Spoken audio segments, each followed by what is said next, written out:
কি খেলা খেলিলি রে আল্লাহ, কি খেলা খেলিলি। সাদাতের ওই মায়ের রুহু সাগরে কবজ করিলি, কি খেলা খেলিলি রে আল্লাহ। আমার ভাইয়ের আমার হযরত হুদ আলাইহিস সালাম বাদশাহ সাদ্দাত ছিলেন বাদান ওই জামানার মধ্যে। এসে হুদ আলাইহিস সালাম সাদ্দাতকে বললেন, সাদ্দাত আমি আল্লাহর নবী, আমাকে তুমি কি নবী বলে মানো? কয় না, আমি তোমাকে নবী বলে মানি না। বাদশাহ সাদ্দাত বলে, মান আমানা বিল্লাহ, আল্লাহর উপরে মান মানো, আর আমি নবী, আমাকে নবী বলে যদি মানো আল্লাহ তোমাকে বিশাল জান্নাত দিবে। এই কথা যখন বললেন, এবার বাদশাহ সাদ্দাত বললেন, হুদ আলাইহিস সালাম আমি তোমার আল্লাহকে আল্লাহ বলে মানবো না, আর তোমার আল্লাহর জান্নাতে আমি কোনোদিন যাব না। জান্নাতে যদি যাই আমি নিজ হাতে জান্নাত তৈরি করব, আমার জান্নাতে আমি যাব, তোমার আল্লাহর জান্নাতে যাব না।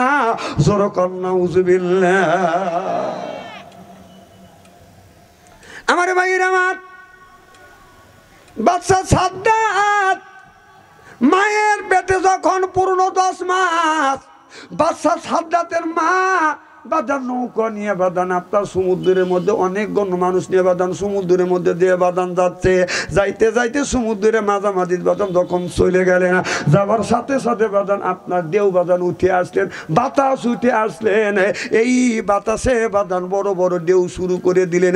এই নৌকা এই রকম করে বাদান নড়াচড়া করতে লাগলেন। ও বাদান যখন ঝড়ি তুফান আসে, কালকে আগামীকাল গতকালে বাদান আপনার ঝড়ি তুফান আমাদের সিরাজগঞ্জ হয়েছে। অনেক মানুষ বাদান কাঁচা দিয়ে আয়োজন দিছে, কথা বলছেন না?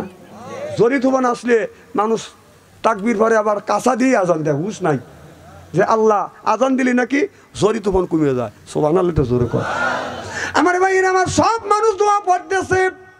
এমন সময় বাদান ওই নৌকাটা সমুদ্রের মধ্যে বাদান যখন বাদান ডুবিয়ে গেলেন, ডুবে যখন গেলেন, নৌকাটা যখন ডুবিয়ে গেলেন, সব মানুষগুলো বাদান আপনার সাঁতার কাটতে লাগলেন। কিন্তু গর্ভবতী মহিলা আল্লাহর কাছে বলে, মাওলা ও আল্লাহ আমি মরে যাই, আমার কোনো দুঃখ নাই, কিন্তু আমার পেটের মধ্যে একটা বাচ্চা আছে, আল্লাহ এই বাচ্চাটাকে তুমি হেফাজত করো। হাসবুনাল্লাহু নি'মাল ওয়াকিল, নি'মাল মাওলা ওয়া নি'মান নাসির। আল্লাহু আকবার। আল্লাহ তুমি আমারে বাঁচাও। এই বলে গর্ভবতী মা এই রকম করে বাদান সাঁতার যখন কাটতে কাটতে কাটতে কাটতে হঠাৎ করে বাদান একটা বড় একটা তক্তা বাদান সামনে ভেসে উঠলেন। মা তক্তার উপরে হাত দিলেন। তিনি চিন্তা করলেন, দেখেন তক্তার উপরে হাত রাখার পরে মতন তারা তক্তার উপরে বাদান বসলেন।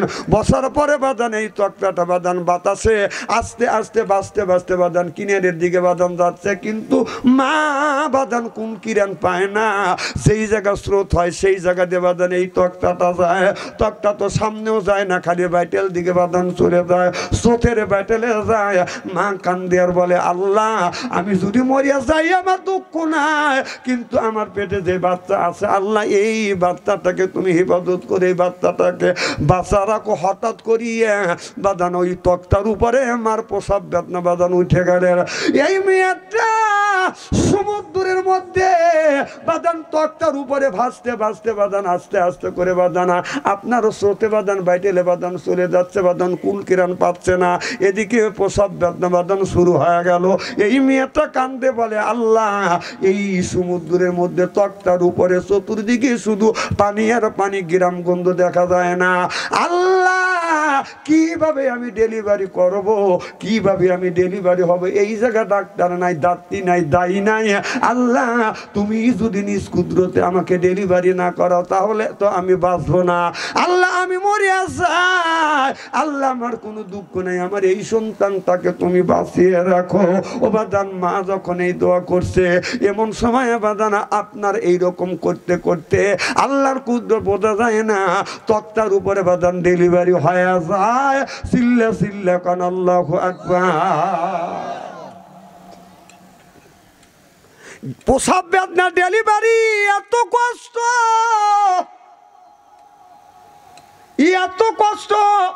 বিবি যখন ডেলিভারি হবে, পেটে যখন বাচ্চা হয়, বিবির চাইতে স্বামী বাদান বেশি টেনশন করে, আল্লাহ আমার বিবির পেটের বাচ্চাকে তুমি সহি সালামতে আল্লাহ ডেলিভারি করায়ো। কথা বুঝতে চান না? আমার এক ভাবি আছে, যতবারই ডেলিভারি হয় ততবারই খালি পেট কাটা লাগে। তা আমাকে বলতেছে, হুজুর আপনি দেশ বিদেশে ওয়াজ করেন, 2 বার ডেলিভারি হয়েছে, 2 বারই পেট কাটা লাগছে। আমার কথা কি বুঝতেছেন? তাই এইবার তো পেট কাটা লাগবে, আপনি দোয়া করেন আল্লাহ জানি সহি সালামতে আল্লাহ জানি ডেলিভারি করে। তাই আমি বললাম, ভাবি আমার দোয়া আল্লাহর কাছে কবুল হবে কি না হবে আল্লাহই ভালো জানে, তবে আপনি নামাজ পড়ে আল্লাহর কাছে দোয়া করেন, আল্লাহ এই ডেলিভারি সন্তান হলো বড় কষ্ট, আল্লাহ এখান থেকে এই ডেলিভারি হাত থেকে তুমি সহি সালামতে আমাকে ডেলিভারি করায়ো। উনি নামাজও পড়ে না, দোয়াও করে না, টিভির কাছে এইরকম করে বসে থাকে। আমার কথা কি বুঝতেছেন নাকি? হাসি দিয়ে উড়িয়ে দিলেন, কথাটা কত বড় মারাত্মক কথা। আমার ভাইয়ের, আমার মা যখন ওই তক্তার উপরে বাদান ডেলিভারি করে ফেললেন, মা লক্ষ্য করে দেখে বাদান ফুটফুটে একটা সন্তান পাওয়া গেছে। এই সন্তানটা বাদান হয়েছে, সন্তানটা বাদান কোলে নেয়, এরপরে মা বুকে লাগায়, এরপরে বাদান চুমো দেয়। মা বাদান স্তনের দুধ পান করাতে চায়, ও বাদান দুধ পান করায়। এমন সময় আল্লাহ রব্বুল আলামিন ডেকে বলে, মালাকাল মউত আজরাইল রে, তাড়াতাড়ি যা, তুমি ওই সমুদ্রের ভিতরে যা, দেখো একটা তক্তা ভেসে যাচ্ছে সাগরের মধ্যে দিয়ে, সমুদ্রের মধ্যে দিয়ে ভেসে যাচ্ছে। আজরাইল রে যাও, তক্তার উপরে মা ডেলিভারি করছে, একটা সন্তান হয়েছে, ওই সন্তানের সামনের থেকে মায়ের রুহটা তুমি কবজ করে নিয়ে আসো। আল্লাহ যখন বললেন, আজরাইল আলাইহিস সালাম বাদান সমুদ্রের মধ্যে আসতেন, এসে দেখে একটা তক্তার উপরে মা বসে আছে, একটা সন্তান ডেলিভারি করেছে, এই সন্তানটাকে কোলে নিয়ে মা সন্তানটাকে কোলে নিয়ে এরকম করে চুমো দিচ্ছে, বুকে লাগাচ্ছে, আর স্তনের দুধ বাদান পান করাচ্ছে। আজরাইল আলাইহিস সালাম এই দৃশ্য দেখে আল্লাহর কাছে দরখাস্ত করে, বলে আল্লাহ এই সমুদ্রের ভিতরে কোনো গ্রাম দেখা যাচ্ছে না, মানুষ নাই, একটা তক্তা বাসমান নদীর উপর দিয়ে ভাইটাল ভাবে ভেসে যাচ্ছে রে আল্লাহ, এই জায়গা মা প্রসব করছে, ডেলিভারি হয়েছে, একটা ফুটফুটে সন্তান হয়েছে, সন্তানটাকে কোলে নিয়ে মা কত আদর করতেছে। আল্লাহ ও মাওলা, এই তক্তার উপর থেকে মা রুহটা যদি কবজ করে নিয়ে আসি, আর শিশু বাচ্চাটাকে জমিনে যদি আমি বাঁচিয়ে রাখি, আল্লাহ এই শিশুটা কোথায় যাবে, এই শিশুটাকে কে লালিত পালিত করবে? আল্লাহ আমাকে এই অর্ডার দিও না, আমি এই শিশু বাচ্চা রুহ কবজ করতে পারবো না। আল্লাহ বলে, রে ফেরেশতা আজরাইল, আমি যখন মানুষকে সৃষ্টি করবার পরে যখন দুনিয়ার সব ফেরেশতাকে বলেছিলাম তোমরা আমার মাটির আদমকে সিজদা করো, সব ফেরেশতা সিজদা করলো, একজন ব্যক্তি সিজদা করে নাই, তার নাম হলো মিস্টার ইবলিস। আমি আল্লাহ তাকে কিন্তু শয়তান বানা দিছি। তুমি কি ওই কথা তোমার কি স্মরণ হয় না? আমি আল্লাহ হুকুম দিছি, আমার হুকুমটা পালন করো, মায়ের রূহ কবজ করো, ছেলে যেন ওই তক্তার উপরে জীবিত থাকে। আজরাইল আলাইহিস সালাম রূহ নিয়ে আল্লাহর দরবারে হাজির হওয়া, বলে আল্লাহ জীবনে বহুত মানুষের রূহ কবজ করছি, কিন্তু এই রকম আমি দেখি নেই, এই রকম দৃশ্য কোনোদিন হয় না। শিশু বাচ্চা তক্তার উপরে মাকে দুনিয়া থেকে আমি বিদায় করে নিয়ে আসলাম আল্লাহ একমাত্র তোমার হুকুম পালন করার জন্য। চিল্লাখান আল্লাহু আকবার। কি খেলা খেলিলি রে আল্লাহ, কি খেলা খেলিলি, সাদাতের ওই মায়ের রূহ সাগরে কবজ করিলি, কি খেলা খেলিলি রে আল্লাহ। আমার ভাইয়ের, আমার মা সন্তানটাকে বুকে নিয়ে বাদান মাটা বাদান ঘুমিয়ে পড়েছে, আর মাটা বাদান জীবিত নাই, রুহুটা বাদান আল্লাহর কাছে বাদান আজরাইল আলাইহিস সালাম নিয়ে গেছে। ও বাদান এই তক্তাটা বাদান ভাসতে ভাসতে ভাসতে ভাসতে বাদান অনেক দূরে চলে গেলেন। যখন একটা কিনারে বাদান চলে গেলেন, কিনারে যাইয়া তক্তাটা যখন বাদান থেকে গেলেন, তখন ওই শিশু বাচ্চার বাদান ঘুম ভেঙে গেলেন। শিশু বাচ্চা মায়ের কোলের মধ্যে ওঙ্গা ওঙ্গা করে বাদান কেঁদে উঠলেন। এক একজন কাঠুরিয়া জঙ্গলার ভিতরে বাদান কাটতে কাটতে বাদান হঠাৎ করে একটা শিশু বাচ্চার কান্নার আওয়াজ বাদান তার কানে ভেসে আসলেন। এবার কাঠুরিয়া মনে মনে চিন্তা করলেন, আল্লাহ জীবনে বহুত আমি এই জঙ্গলার ভিতরে আমি কাঠ কেটেছি, এই জঙ্গলার মধ্যে মানুষ পাই না আল্লাহ, এখানে জঙ্গল আর এই জায়গা হলো বিশাল বড় সমুদ্র, বিশাল বড় সাগর আল্লাহ, বাচ্চা মানুষের কান্নার আওয়াজ পাওয়া যায় আল্লাহ, এই জায়গা বাঘ ভাল্লুক আছে। আস্তে আস্তে করে বাদান কাঠুরিয়া কান্নার আওয়াজ শুনে ওই দিকে বাদান আগা যা দেখে একটা তক্তা বাদান বসে আসছে, তক্তার উপরে একটা লাশ বাদান শুয়ে আছে, আর লাশের উপরে শিশু একটা বাচ্চা বাদান ওঙ্গা ওঙ্গা করে কাঁদতেছে। কাঠুরিয়া যাইয়া ওই শিশু বাচ্চাটাকে বাদান কোলে নিছে, কোলে নিয়ে কাটা বাদ দিয়ে এক দৌড়ে বাড়ি চলে গেছে। বাড়ির যা বিবিকে বলতেছি, বিবি রে আজকে 21টা বছর ধরে বিয়ে শাদী করছি, আল্লাহ একটা পুত্র সন্তান দেয় না, আল্লাহ গো ও আল্লাহ একটা পুত্র সন্তান দেয় নাই। বিবি রে দেখ আমি কাটতে গিয়ে সাগরের মধ্যে থেকে এই শিশু বাচ্চা ভাসে আসছে, আল্লাহ মনে হয় এই বাচ্চাটাকে লালিত পালিত করার দায়িত্ব আমাদের উপরে দিয়েছে। সিল্লাকান আল্লাহু আকবার। বিবি রে আল্লাহ বেটাও দেয় নাই, বিটিও দেয় নাই, আর আমাদের বিশ্বাস আর আল্লাহ ছেলে সন্তান দিবে না, এই সন্তানটাকে আমাদের নিজের বাচ্চা হিসেবে লালিত পালিত করব। এই শিশু বাচ্চাটাকে বাদান লালিত পালিত বাদান করতে লাগলেন। করতে করতে এই শিশু বাচ্চার বয়স যখন বাদান 10 বছর হয়ে গেল, এই বাচ্চা রাস্তা দিয়ে বাদান হাঁটাকুটা বাদান করতেছে, খেলাধুলো করতেছে। যেই হযরতে লোকমান আলাইহিস সালামের কথা বাদান কোরআনের মধ্যে তোলা হয়েছে, যেই আপনার লোকমান নামে একটা সূরা নামকরণ করা হয়েছে, সিল্লাকান আল্লাহু আকবার। এই লোকমান আলাইহিস সালাম রাস্তা দিয়ে হাঁটতে যাইতে যাইতে লক্ষ্য করে দেখে একটা গাছ আছে। এই গাছের কাছে যখন গেছে, এবার গাছটা জবান খুলে বলতেছে, ও আল্লাহর বান্দা লোকমান আলাইহিস সালাম, আমি গাছ, আমাকে কেউ যদি বাড়িতে পুঁতে রাখে, আমাকে বাড়িতে যদি পুঁতে রাখে, যতদিন আমি গাছ ওই বাড়িতে থাকবো, স্বামী স্ত্রীর ভিতরে কোনোদিন মোহাব্বত থাকবে না, স্বামী স্ত্রীর ভিতরে শুধু দ্বন্দ্ব হবে। নাউজুবিল্লাহ, একটু জোরে কর। এই গাছটা লোকমান আলাইহিস সালাম নোট করে রাখলেন। আমি আসবার সময় দেখলাম ওই গাছটা আপনাদের এলাকায় অনেক জায়গায় আমি দেখলাম, ওই গাছটা যেই বাড়িতে বাদান থাকবে, ওই বাড়িতে স্বামী স্ত্রী বাদান কোনোদিন পড়বে না, দ্বন্দ্ব হবে। আবার স্বামী স্ত্রী মারা যাবে, ছেলেরা বিয়ে করবে, বেটার বউ আসবে ছেলের সাথে, ছেলের বেটার বউর সাথে, বেটার বউর সাথে ছেলের সাথে, বেটার বউর বাদান দ্বন্দ্ব হবে, তাদের মিল মোহাব্বত থাকবে না। এরপরে তারা মারা যাবে, নাতি বিয়ে করবে, তার স্ত্রীকে নিয়ে আসবে। অর্থাৎ ওই গাছ যতদিন থাকবে অতদিন স্বামী স্ত্রীর ভিতরে বাঁধন মোহাব্বত থাকবে না। লোকমান আলাইহিস সালাম নোট করলেন। ওই গাছের নামটা কি বলবো? না না, আপনারা শুনবেন না তো, না থাক, এতই সকালে দেরি আছে।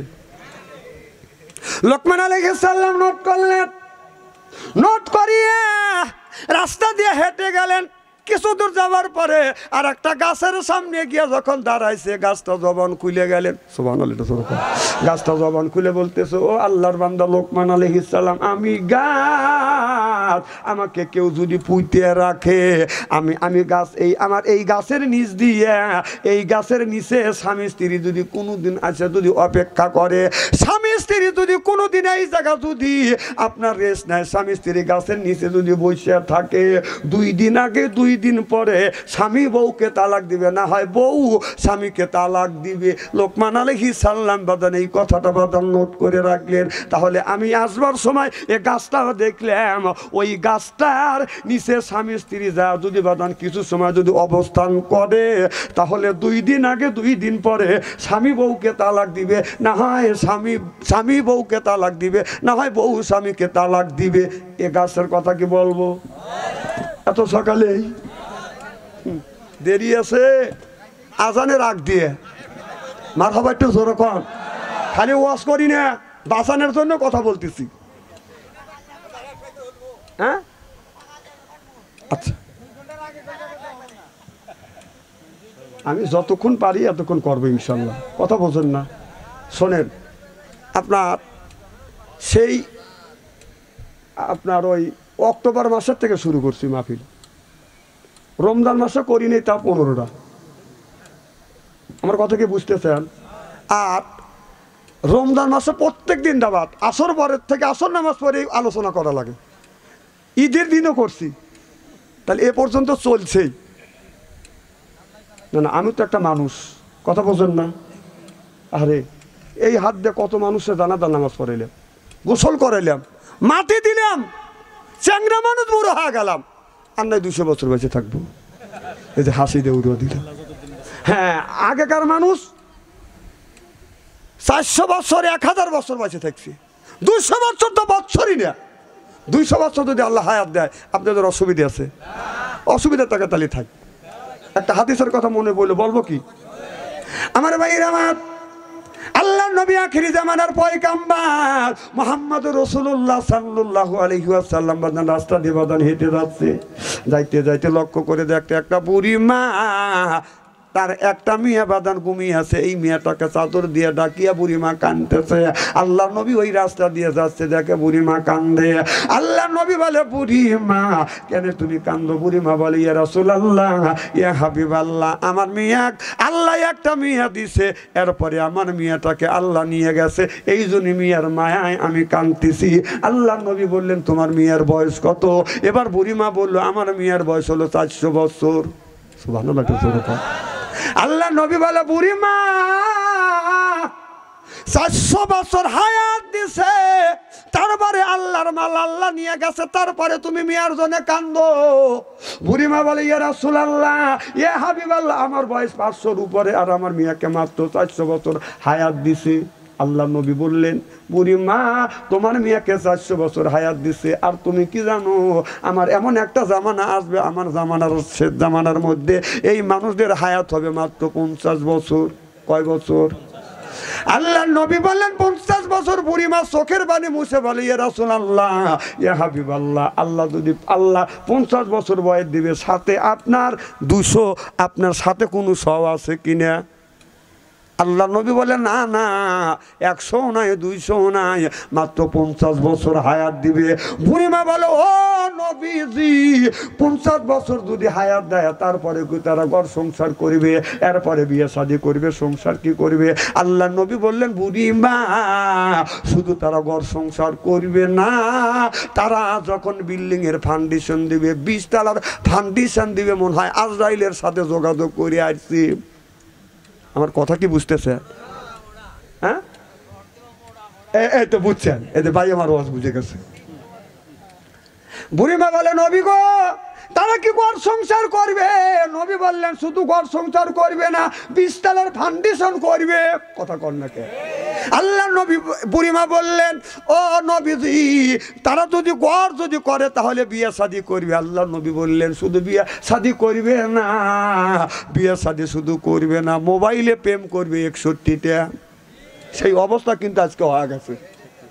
আমার কথা কি বুঝতেছেন? আজকে বর্তমান দেশের যুবকেরা এই ফোন, টাচ ফোন এসে উপকার যতটুকু হয়েছে, অপকার তার চাইতে বেশি হয়েছে।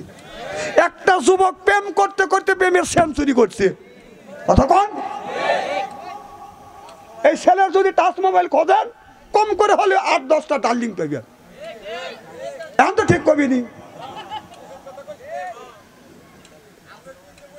যেই যুবকটা করে বাদান ভালোবাসা, তার নাই দেহের আসাম। যেই যুবকটা করছে বাদান প্রেম নাই, ভালো নাই, তার মাথার বেরেন। প্রেম করছে মিয়ার নাম আঁকি, বাদান দিয়ে গেছে ফাঁকি। কত কন্যা খে, এরপরে রাগ করে খায় বাদান গাজা, আল্লাহ দিবে বাদান সাজা। তারপরে খায় মদ, হারাবে বাদান জান্নাতের পাপ। যে খাবে বাদান গুল, ওই করবে ভুল। যে খায় সিগারেট, তার নাই বাদান মুখের বেরেক। আর যে খায় বিড়ি, তার মানে ধরবে কিরি। বিড়ি যারা খায়, তাদের হাত দিয়ে গন্ধ, মুখ দিয়ে গন্ধ, দাড়ি দিয়ে গন্ধ, জামা দিয়ে গন্ধ, টুপি দিয়ে গন্ধ, লিপ দিয়ে গন্ধ, বালিশ দিয়ে গন্ধ। আমার হয় সন্দ, ওর বউ থাকে কেমনে রে আল্লাহ রে, জোর কন ঠিক কিনে।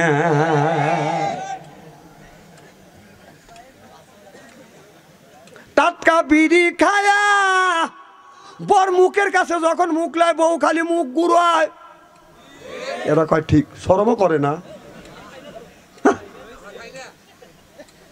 আমি তোমাকে কি বলতেছি, সিগারেট না খাও ইয়াবা খাও। উন্নতি কি মানুষের?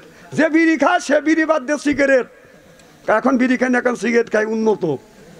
আবার যে ডাবরি খাইছে সে ডাবরি বাদ দিয়ে আপনার গোল্লিপ খায়। কে ভাই আপনি না ডাবরি খাইছেন? কেন এখন ডাবরি খাই না, এখন উন্নত জিনিস খাই। সে কি খায়? গোল্লিপ। আবার সে গোল্লিপ খাইছে সেই সেই সাইডে সাইডে দিছে, এখন খায় হলো ব্যঞ্জন। কে ভাই তুই না আগে না ই খাইছিস, এখন ব্যঞ্জন খাই। যে ব্যঞ্জন খায় সে এখন ইয়াবা খাওয়া ধরছি। সে আবার যে ইয়াবা খায় সে আবার হিরোইন করে। কথা কথা কেন অবস্থা বলতেছি? এই তো উন্নত। উন্নত বুঝতে চান না? এই মোবাইলে থাক, মোবাইল থাক,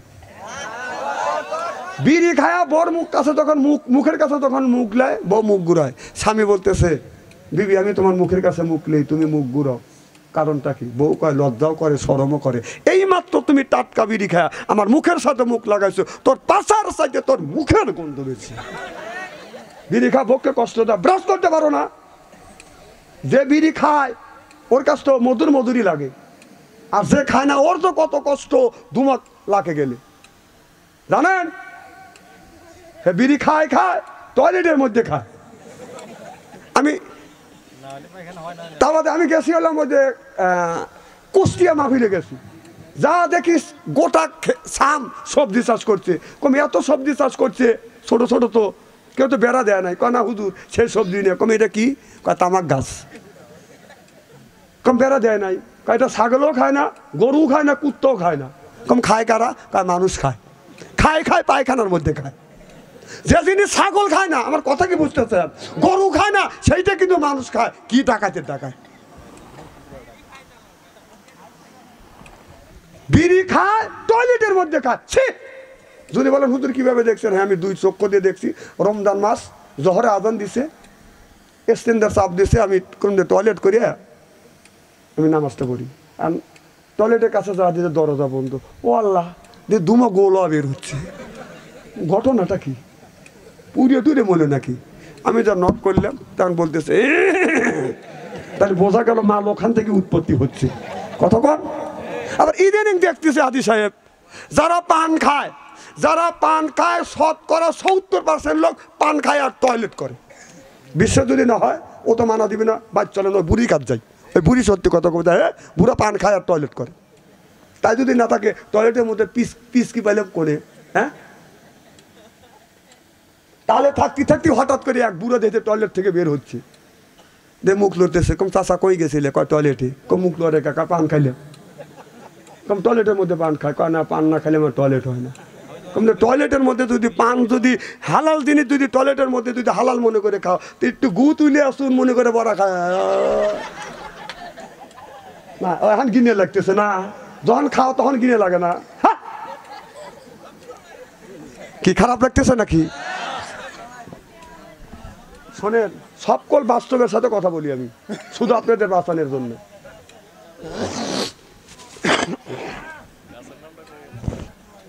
আমার এ ভাই সুতো বলে, আরে আল্লাহ, আচ্ছা আচ্ছা, আর যাওয়ার সময় নাই, আর কি যাওয়ার সময় আছে। ফজর পর্যন্ত ওয়াজ করে মোনাজাত করে ফজরের নামাজ জামাতে পড়ে রওনা করবো ইনশা। হ্যাঁ, অত আমি পারবো নি, তবে আপনাদের মনের আশা আছে, আল্লাহ যেন আশা পুরো করে, সারা রাত জাগার যেন সওয়াব দিয়ে দেয়। সুবহানাল্লাহ, একটু পুরো করে। আমার ভাইরা, আমার মুসলমান ভাইরা, আল্লাহর হাবিবের উম্মতেরা ভালো করে লক্ষ্য করে শুনুন। এবার লোকমান আলাইহিস সালাম রাস্তা দিয়ে বাদান হেঁটে যায়। রাস্তা, লোকমানের কথা মনে আছে? রাস্তা দিয়ে বাদান হেঁটে যাচ্ছে, লক্ষ্য করে দেখতেছে বাদান একটা গাছের কাছে যখন গেছে, এই গাছটা জবান খুলে বলতেছে, আল্লাহর বান্দা লোকমান আলাইহিস সালাম, আমি গাছ, কেউ যদি আমাকে শোধন করিয়া চোখে যদি সুরমা বানাইয়া ব্যবহার যদি করে, আপনার ওই মাটির মধ্যে আপনার 50 হাত মাটির নিচে আপনার কি সম্পদ আছে দেখতে পাবে। 200 হাত মাটির নিচে কোন জায়গা আপনার লোহার খনি আছে এটাও দেখতে পাবে, কোন জায়গা স্বর্ণের খনি আছে সেটাও দেখতে পারবে, যে জায়গা হিরে কাঞ্চনের খনি আছে সেটাও দেখতে পারবে। অর্থাৎ তেলের খনি যেই জায়গা আছে সেটাও দেখতে পারবে, আপনারও যন্ত্রপাতি ছাড়াও দেখতে পারবে। লোকমান আলাইহিস সালাম এই গাছটা সঙ্গে সঙ্গে তুলিয়া তিনি চিন্তা করলেন জিনিসটা একটু প্রমাণ করা দরকার আছে। এবার উনি ওই গাছটা তুলিয়া সুন্দর করে বাদান শোধন করিয়া বাদান সুরমা বানাইছে। লোকমান আলাইহিস সালাম মনে মনে চিন্তা করতেছে, আমি জিনিসটা শোধন করলাম, এখন এই জিনিসটা পরীক্ষা করব কাক দিয়ে? ওই যে শিশু বাচ্চা 10 বছর বয়স, ওই বাচ্চা বাদান খেলাধুলা করতেছে। আল্লাহর বান্দা লোকমান আলাইহিস সালাম ওই বাচ্চাটাকে ডেকে বলে, বাবা একটু কাছে আসো, আমি তোমার চোখে একটু সুরমা দিয়ে দেই। কাছে যখন আসছে লোকমান আলাইহিস সালাম দুই চোখে যখন সুরমা দিছে, ওই ছেলেটা বাদান এমন চিৎকার মারছে, চিৎকার মারিয়া জমিনের মধ্যে পড়িয়া গেছে। আল্লাহর বান্দা লোকমান আলাইহিস সালাম মনে মনে চিন্তা করলে, আল্লাহ এই গাছ কথা বলছে, আর গাছটাকে সুরমা বানাইয়া পরীক্ষা করবার জন্য শিশু বাচ্চার আমি চোখে লাগাই দিছি, আর শিশু বাচ্চা একটা চিৎকার দিয়ে জমিনে পড়ে গেছে। আল্লাহ আমি আসামি হয়ে গেলাম। এই বলে লোকমান আলাইহিস সালাম জানের ভয়ে কার নাই দৌড়া বাদান পালাইছে। ও বাদান কিছুক্ষণ পর ওই 12 বছরের যুবকের যখন হুঁশ ফিরছে, জ্ঞান ফিরিয়ে তাকা দেখে জমিনের দিকে বাদান যেই জায়গা তাকায় স্বর্ণের বাদান কোন জায়গা বাদান খনি আছে, অলৌকিক ভাগে আপনার ওই বাচ্চাটা বাদান দেখতে পায়। রূপার খনি কোন জায়গা আছে বাদান এইভাবে তাকালে বাদান দেখতে পায়। এরপরে তেলের খনি কোন জায়গা আছে বাদান বাদান যখন নিচের দিকে এরকম করে নজর করে একদিনে ছায়া থাকে, বাদান কোন জায়গা তেলের খনি আছে সেটাও বাদান দেখতে পায়। এত অলৌকিক শক্তি আল্লাহ এই বাচ্চাকে দিয়েছে। চিল্লাকান আল্লাহু আকবার। ওই বাচ্চাটা এই পৃথিবীর বুকে বাদান 2 নাম্বার ধনী, ওনার নাম হলো বাদশা সাদ্দাত।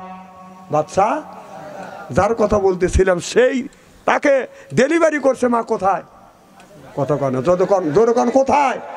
সাগরের ভিতরে। তাকে আল্লাহ এত বড় বাদশা বানাচ্ছে, পৃথিবীর মধ্যে 2 নাম্বার ধনী। সেই ব্যক্তি বলল আল্লাহ মানি না। নাউজুবিল্লাহ, একটা জোরে কর। হুদ আলাইহিস সালামকে বলল, হুদ আলাইহিস সালাম বললেন মান আমানা বিল্লাহ, আমি আল্লাহ আমাকে আল্লাহ বলে মানো, আমি নবী আমাকে নবী মনে মানো, আর আমার আল্লাহর উপরে ঈমান আনো। আল্লাহকে তুমি বিশ্বাস করো, আর যদি বিশ্বাস করো আল্লাহ তোমাকে জান্নাত দিবে, আর যদি বিশ্বাস না করো আল্লাহ তোমাকে জান্নাতে দিবে না। এবার ওই সাদ্দাত বলল, আমি তোমার আল্লাহর জান্নাতে যাব না, আমি নিজেই জান্নাত তৈরি করব, নিজের জান্নাতে আমি নিজেই যাব। চিল্লা কর নাউজুবিল্লাহ। ওই সাদ্দাত নিজেই বাদান জান্নাত বানাইছে। জান্নাত বানাইয়া সাদ্দাত বাদান নিজে বাদান জান্নাত বানানো বাদান শুরু করলাম। যত সোনা আছে সব সোনা গুনে আইনে বাইনা এইরকম করে বাদান আপনার ওই জান্নাতটা বাদান তৈরি করলেন। একটা বাদান শিশু, একটা বাচ্চা, একটা মহিলা বাদান বয়স হলো বাদান 12 বছর। মা মারা গেছে, বাবা মারা গেছে, তার হাতে বাদান আপনারই 1 ভরি বাদান স্বর্ণ ছিল, হাতে চুরি ছিল, গলায় বাদান মালা ছিল, কানে বাদান দুল ছিল, লাখে বাদান ফুল ছিল। বাদশা সাদ্দাতের কাছে খবর চলে গেল, কি চাও? একটা যুবতী মহিলা 12 বছর বয়স, মাঠের মধ্যে বকরি চড়াচ্ছে, তার শরীরের ভিতরে আপনার 1 ভরি সোনা আছে। বাদশা সাদ্দাত বলেন, ওই বাচ্চার কাছ থেকে আপনি ওই সোনাগুনি স্বর্ণগুনি চিন্তাই করে নিয়ে আসো, কেড়ে নিয়ে আসো, আমার জান্নাতের মধ্যে এইটা লাগাইয়া দাও। ওই শিশু বাচ্চা 12 বছরের মিয়া, এতিম মিয়ার বাদান স্বর্ণ গহনা গুনি বাদান টান দিয়া সিরিয়া নিয়ে বাদান যখন চলে গেল, এবার মিয়াটা কানতে কানতে বাদান পিস দেওয়া বাচ্চা সাদ্দাতকে বললো, বাচ্চা সাদ্দাত, আপনি আমাদের প্রেসিডেন্ট, আমাদের বাদশা, আপনার লোক আমার এই স্বর্ণ অলংকার গহনা গুনি চুরি করে নিয়ে আসছে। আমার মা মারা গেছে, বাবা মারা গেছে, শখ করে আমার মা আমার বাবা অলংকার বানা দিয়েছিল, আর আমার মা মারা গেছে, বাবা মারা গেছে, আমি বকরি চড়াই মাঠের মধ্যে, আপনার লোকজন আমারও গহনা গুনি নিয়ে আসছে, আপনি আমার গহনা গুনি ফেরত দিতে বলেন। বাদশা সাদ্দাত বলছেন, আমি অর্ডার দিয়ে এইটা নিয়ে আসছি, আমি আমার জান্নাত বানাবো। মেয়েটা বলে, আমারটা নিয়েন না, আপনি বাদশা মানুষ, আপনার স্বর্ণের কোনো অভাব নাই, আপনি কেন আমার স্বর্ণটা নিলেন? এবার বাদশা সাদ্দাত করলেন, গাল ধরে মেয়েটাকে বের করে দাও। যখন গাল ধরে মেয়েটাকে বাদান ধাক্কা দিয়ে বের করে দিছে, অমনি মেয়েটা আল্লাহর কাছে হাত তুলছে, আল্লাহ আমার মাও নাই, আমার বাবাও নাই, বাদশা সাদ্দাতের জোর আছে, জোর করে আমার গহনা গুনি কেড়ে নিছে, আল্লাহ তুমি ন্যায় বিচার করো। এখন জরদার মূল লোক তার পালকি তার বউ তার যারা আছে বাদান গোষ্ঠীর বল আছে বাদান, যারা আছে গোষ্ঠী দেখায় মানুষের কাছে বাদান ফষ্টি কথা কন, যদি পায় বাদান নরম দেখায় তার উপরে বাদান গরম, এরপরে বাদান প্রতিপক্ষ যদি হয় বাদান শক্ত হয়ে যায় তাড়াতাড়ি করে বাদান বক্ত, ওই লোকটা যদি বথক শক্ত করে মারবে থাপা হাত ধরে খায়, ও বাবা ও বাবা। আমার কথা মনে বুঝতেছেন না? আর শক্তর ভক্ত নরমের জম কথা কোন, ওই মেয়েটা আল্লাহর কাছে বলে, আল্লাহ তোমার কাছে বিচার দিলাম, আমার লাঠি নাই, আমার মানুষ নাই, বিচার করবার মতো কোনো মানুষ নাই, আল্লাহ তুমি ন্যায় বিচার করো। এই জন্য হাদিস শরীফের মধ্যে আসছে আপনার মজলুমের দোয়া ইয়েতিমের দোয়া আল্লাহ কবুল করে, আর মা বাবার দোয়া আল্লাহর দরবারে কবুল হয়, মুসাফিরের দোয়া আল্লাহ কবুল করে নেয়। 3 শ্রেণী মানুষের দোয়া কবুল করে, জোরে কোন কয় শ্রেণী? জোরে বলুন। অর্থাৎ মজলুম যিনি ইয়াতীম যিনি তার দোয়া কবুল করে কে? মুসাফিরের দোয়া কবুল করে কে? মা বাবার দোয়া কবুল করে আল্লাহ। 3 শ্রেণী মানুষের দোয়া কবুল করে। এই জন্যই এতিমের সাথে মজলুমের সাথে আপনি দুর্বল মানুষের সাথে তাকে আঘাত করতে চান না। সে যদি বলে আল্লাহ তুই দেখিস, বলাও শেষ, আল্লাহর আরশে আজিমে পৌঁছাও শেষ। সুবহানাল্লাহ একটু জোরে। এই সরকার কি এমনি ভাবে গেছে নাকি? ছাত্ররা নামাইছে, খালি ছাত্ররা নামা নাই, আল্লাহর গজবে গেছে কথা কন। আল্লাহর গজব ছোট মনে করেন না, ছোট মনে করেন না। আর এলাকার মধ্যে যতগুলি সুন্দর সুন্দর মেয়ে আছে ওই মেয়েগুলি মার সামনে থেকে বাবার সামনে থেকে জোর করে ধরে নিয়ে হুর বানাইছে। নাউজুবিল্লাহ একটু জোর কর। আল্লাহ যখন জান্নাতে নিবে এক একটা পুরুষকে 70টা করে হুর দিবে। সুবহানাল্লাহ কর। কয়টা হুর? আল্লাহ বললেন হুর যদি পেতে চাও দুনিয়ায় কাজ করা লাগবে কয়টা? এদিক তাকান, জোরে কোন কয়টা? আল্লাহ বলে ইন্নাল্লাযিনা আমানু, ইন্না মানে নিশ্চয়ই আল্লাযিনা যারা ঈমান আনবে ওই আল্লাহর উপরে, ওয়া আমিলুস সলিহাত আর যারা নেক কাজ করবে। 1 নাম্বার ঈমান, আর 2 নাম্বার নেক কাজ করবে। আল্লাহ বলে কান্নাত লাহুম জান্নাতুল ফিরদাউস নুজুলা। আল্লাহু আকবার কোন। 1 নাম্বার ঈমান, আর 2 নাম্বার যারা নেক কাজ করবে। নেক কাজের মধ্যে নামাজ আছে, রোজা আছে, হজ আছে, যাকাত আছে, কোরবানি আছে, ভালো ভালো কাজ বাদান নেক কাজের মধ্যে বাদান ঢুকে গেছে। যারা নেক কাজ করবে এই মানুষটা যখন জান্নাতে যাবে 70,000 হুর আসবে, রিসিপশন করে বাদান জান্নাতে নিয়ে যাবে। কয় হাজার? জোরে কোন। 70,000 হুর আসবে, রিসেপশন করে জান্নাতে নিয়ে যাবে। এই হুর এত সুন্দর চেহারা, এত সুন্দর বাদান চেহারা হবে। এই হুর আপনার ভুল করিয়া জমিনে যদি থুতু ফেলতো গোটা পৃথিবীর মাটিতে বাদান আতরের মতন গেরান হয়ে যাইতো। পানির ভিতরে থুতু ফেললে তামাম পৃথিবীর পানিতে দুধের মতো সাদা হয়ে যাইতো।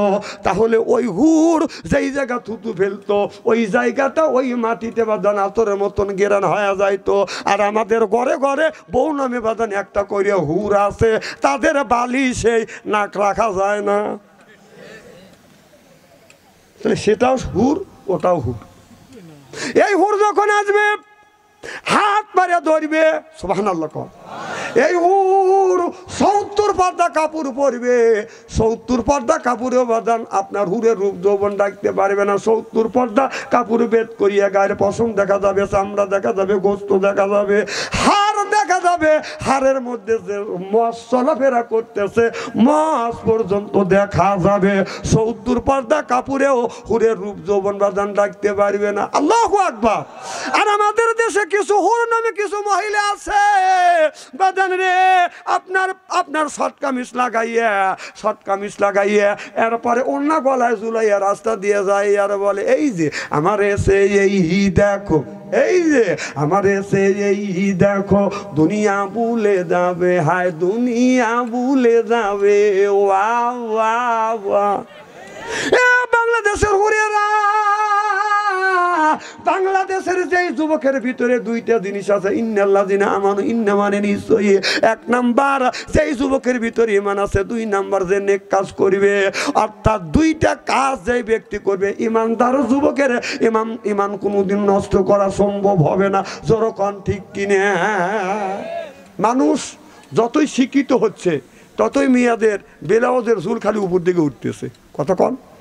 আর পুরুষ যত শিক্ষিত হচ্ছে ছেলেদের প্যান্টের বেল নামাতে নামাইতে কোমরে ছাঞ্চে বাড়ি করছে। শিক্ষিত ছেলেরা রাস্তা দিয়ে হাঁটে যায়, প্যান্টের বেল এত নিচে নামাইছে। শিক্ষিত মানুষ, বাপ মা ওর চেহারা দেখে চাইতে পারে না। পিছনে তাকালে পায়খানা রাস্তা দেখা যায়, সামনে তাকালে সুন্দরবন দেখা যায়, কথা কয়।